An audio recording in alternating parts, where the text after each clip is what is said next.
I still remember her voice that night, soft, almost teasing. "I just need some space," she said. "I want to date around, have fun, but don't you dare move on. I might come back." Her words were a blade hidden behind a smile. She expected me to wait, like some loyal pet chained to her doorstep, tail wagging as she disappeared with strangers, hoping I'd still be there when she returned. I didn't argue. I only nodded. And in that silence, I found my first weapon. We'd been married 3 years. She came from wealth. I didn't. What I brought was loyalty, patience, the kind of unwavering love she once claimed she craved. What she offered in return was money, influence, doors opening simply because of her last name. I had loved her before any of that mattered. I thought she loved me too. But money has its own corrosion. It breeds entitlement, an insatiable hunger for novelty. She didn't want a partner. She wanted variety, options. I had noticed the signs long before her confession.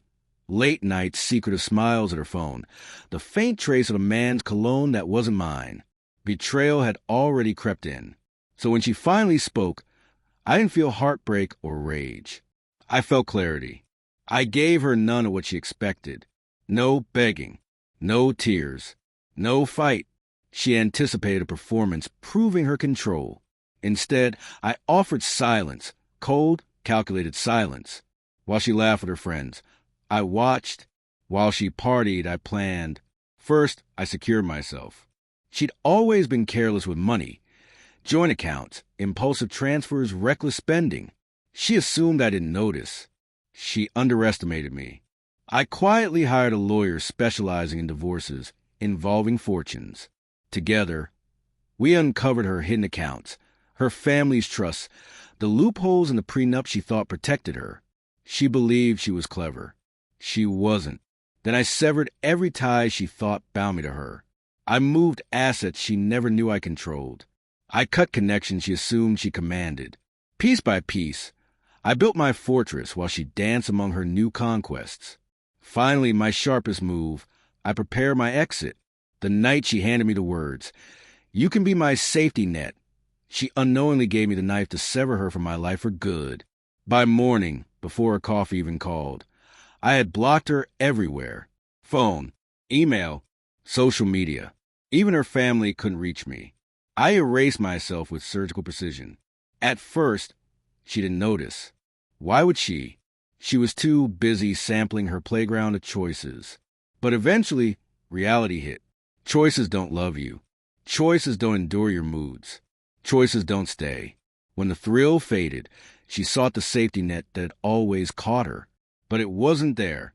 The silence she once found soothing became sharp, suffocating. Her panic started in small waves. A mutual friend sent a message. Then another. "Why aren't you answering her?" they asked.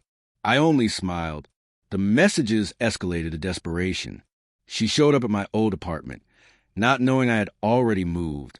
She called my old job, only to learn I'd already left. She reached out to my lawyer, who, by design, offered nothing. Every attempt to tug at the leash she thought still bound me ended with her clutching empty air. The day it all collided was gray and wet.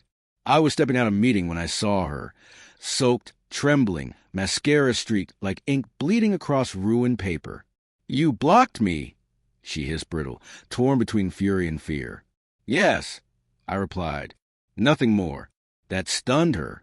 She was used to explanations, endless patience, the kind of love that bent around her storms. But not this, not a wall, not silence. "You can't just leave." "You can't," she said. "I can," I said, and I already had. I watched as she broke in front of me. She tried nostalgia, the ghost of our love, playing the abandoned wife pleading for more time. But it rang hollow. In the silence, the truth was etched. She hadn't wanted me. She wanted certainty, a man who would always wait, always orbit her. That man was gone. My revenge wasn't loud. It wasn't chaotic. It was precise, surgical. I left her sit in the hollow she carved. While I thrived in the space she assumed would swallow me. Her family called. Friends called. Some tried to shame me back into her orbit. I ignored them all. Real revenge isn't shouting. It's withdrawal, total absence, forcing the betrayer to choke on the emptiness they created. The silence wasn't the end. Weeks later, divorce papers landed on her desk. She believed I'd never leave, that my pride was tied to her scraps of affection. Instead, I walked away with quiet resolve, and half of what she swore I'd never touch. Her desperation curdled into rage when she realized what I had taken. Not just money, but control, story, power. The woman who told me to wait while she tested options was suddenly scrambling for the one man who refused to orbit her anymore. I'll admit it, watching her unravel was addictive. Not because I hated her. Hate implies she still mattered. It was addictive because it confirmed what I had always known. She never deserved the version of me she had. I gave her loyalty. She gave conditions. I gave steadiness. She gave ultimatums. I gave love. She gave an expiration date.